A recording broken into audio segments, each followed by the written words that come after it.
I just think with the sheer mass of players coming back and the sheer quality of all of the different individuals coming back from injury, I certainly expect us to see some different formations and some different approaches from Frank Lampard moving forward. If we don't see that... Kepa in goal, Emerson at left back, Reece James at right back, both with the licence to go forward.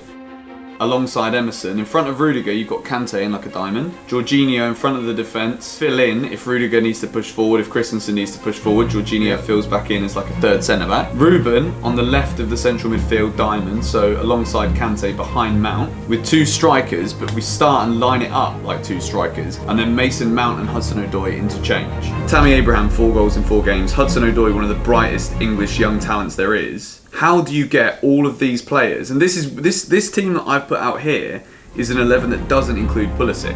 How the hell does Frank Lampard fit all of these players in?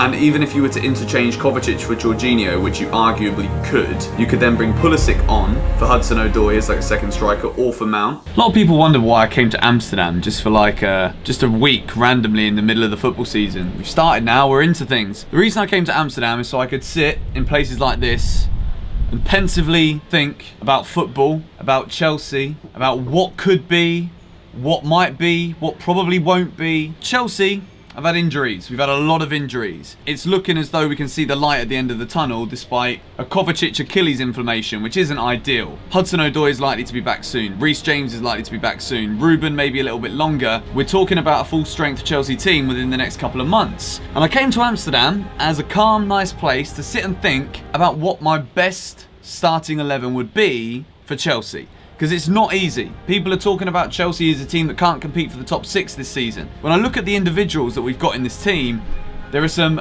incredibly talented players, be that youth or experienced players. You've got the likes of Kante, Kovacic, Jorginho in there. How do you fit names like this alongside Mason Mount, Christian Pulisic, Ruben Loftus-Cheek, Tammy Abraham? So many good players. How do I fit them into this team?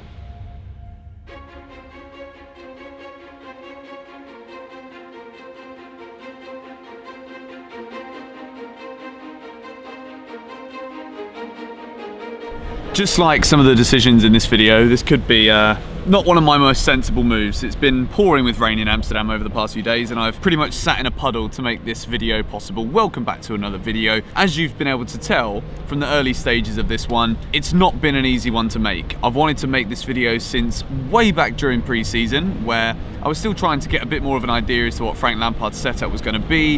What are some really basic things that we can expect from any Frank Lampard team? What are core things that we know that we're going to see on the pitch? Now, what I've done is I've started with a pretty self-explanatory back 5, including the goalkeeper. We've got Kepa in goal. I've gone with Reece James at right back. I've gone with Rudiger, Christensen and Emerson in the defence. I think Emerson, there's no doubt, is our best left back. Reece James, I think he's going to be our strongest right back this season. I'd like to see what he does when he comes in, but I fully expect that he's going to take over the reins from Azpilicueta quite quickly. Rudiger, I think he's our best centre back, and I think Christensen or Zuma or Tomori, it could be any of those 3 alongside Rudiger, but for now, I'd go with Christensen. Where it really gets interesting with this team is A, what formation do we go with after we've got the 4 defenders? B, how do we look at all of the talented players that we've got and incorporate the injured ones coming back into things as well? You could argue that Ruben Loftus-Cheek is one of our best players and one of the first names on the team sheet, but who does he come in for? Do we drop Jorginho and not have all of that leadership quality that he brings into this Chelsea team and the way he's a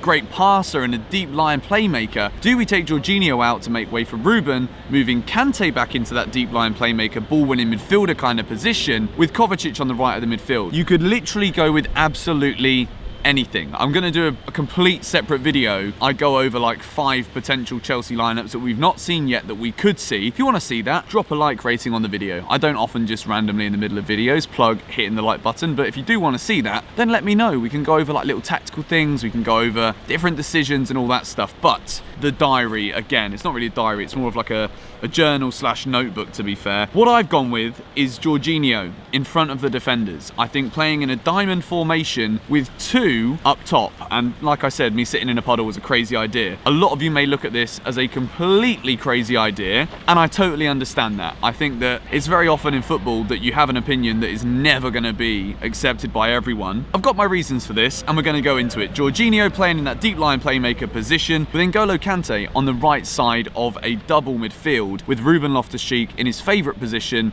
the left side of that central midfield position. Ruben in that position, Kante on the right. It gives them both the licence to go forward to support the number 10, Mason Mount. I've put Mason Mount behind two strikers, Tammy Abraham and Callum Hudson-Odoi. Callum Hudson-Odoi's best position is on the left wing. I think we all are aware of that. It's something that I fully expect us to see, going with something that Frank Lampard has already used this season, like a 4-3-3 or a 4-2-3-1, with Hudson-Odoi on the left of that midfield with Abraham up front. But in terms of what I think Frank could do with employing this diamond formation is with Callum Hudson-Odoi and Mason Mount. Mount is kind of like that number 10 who has that free roam. We've seen it already so far this season.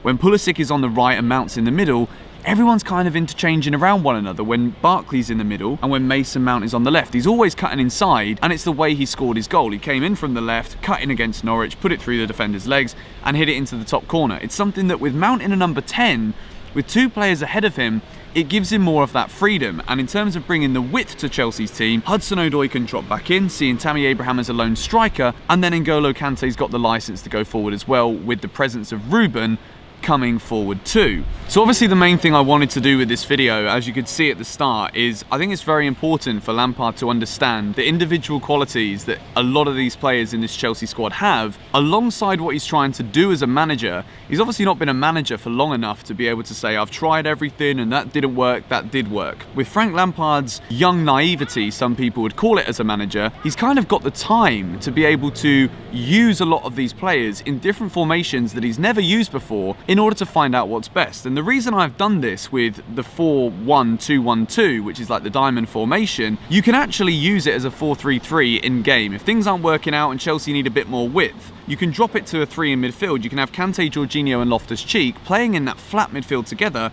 Hudson-Odoi on the left, Mason Mount and Tammy Abraham on the right and in the middle respectively. Or you could stick Hudson-Odoi on the right, Mason Mount on the left with Tammy in the middle. All of those options are things that Frank could be tactically, again, I'm going to use the word I used in a video a few weeks ago, pliable. I think it's the wrong word in the current situation. We're not talking about metal, we're talking about human beings and footballers. But it's definitely something that he could mould into a decent side. And the way this works is we see the majority of those players in that list starting for Chelsea. You've got Kovacic and Pulisic, who are the obvious ones who are missing out, and sadly Ross Barkley at the moment is kind of an outsider in this conversation that I'm having right now about the best Chelsea starting 11. Kovacic, I find it so difficult to think of a way to remove him from this team. He could easily fill in for Jorginho. Kante could play more of a defensive role in that case, and then Kovacic can play on the right with Ruben staying on the left. Pulisic could come on for Mount, Pulisic could come on for Hudson-Odoi, leaving Tammy Abraham as the solo man up top. I think that the way that I've written this down on this piece of paper, it looks as though it's a 4-1-2-1-2. However, it could easily turn into a 4-3-3, and I think Chelsea's best starting 11 is the way that Frank can adapt to all of the individual qualities that all of these players on this piece of paper have. How does he fit as many of those into his Chelsea team as he possibly can? I know that he's got his ways he wants to play. Fully expect the fullbacks to be able to get forward. Reece James, Emerson, both coming forward the same way that Emerson's done all season and that Azpilicueta's done up till now. And then obviously with the centre-backs, it's all about finding the strongest partnership, the two players whose games complement one another enough in order to make us more solid at the back. I know a lot of you are going to disagree with this because it is a little bit wacky. I just think the way that this could interchange during the match, it enables us to be a lot more dynamic without always having to rely on substitutions, because at the end of the day, if you've got players like Kovacic and Pulisic to come in off the bench or replace that for Jorginho and Mount, if you've got those two players coming in off the bench at the right time in a game, I think this is definitely a way that Chelsea can not only kill teams off early with the quality of the players on the field, but with the substitutions and with this malleable formation, it's certainly something that gives Chelsea a lot more dynamism in between matches. But anyway, that has been my strongest Chelsea starting 11. I know it goes against the contrary of what we've seen so far. I just think with the sheer mass of players coming back and the sheer quality of all of the different individuals coming back from injury, I certainly expect us to see some different formations and some different approaches from Frank Lampard moving forward. If we don't see that, and he's just trying to fit these players coming back from injury into what he's already got, I think Chelsea could still end up coming up short in certain matches against different kind of sides. But as I said in the middle of the video, if you guys want to see like 5 different Chelsea starting 11s that we haven't seen yet, I've literally got so many notes in this book. I know that I'm not qualified to talk about tactical analysis in football. I don't have any kind of qualification. I'm just a fan who likes to watch things closely. I'm not trying to come to you with any like groundbreaking news that I'm going to be distraught if Chelsea Football Club don't end up using. Of course, I've got very little knowledge compared to the people making the decisions. It's just my opinion. It's just a hypothetical thought, and I'd love to hear your thoughts on those thoughts in the comments down below. Thank you guys for watching. If you enjoyed the video, be sure to hit the like button. Be sure to go and check out my Patreon if you want to support me further. Link to that in the description, alongside my Twitter and also Instagram. I'll catch you all later. Goodbye.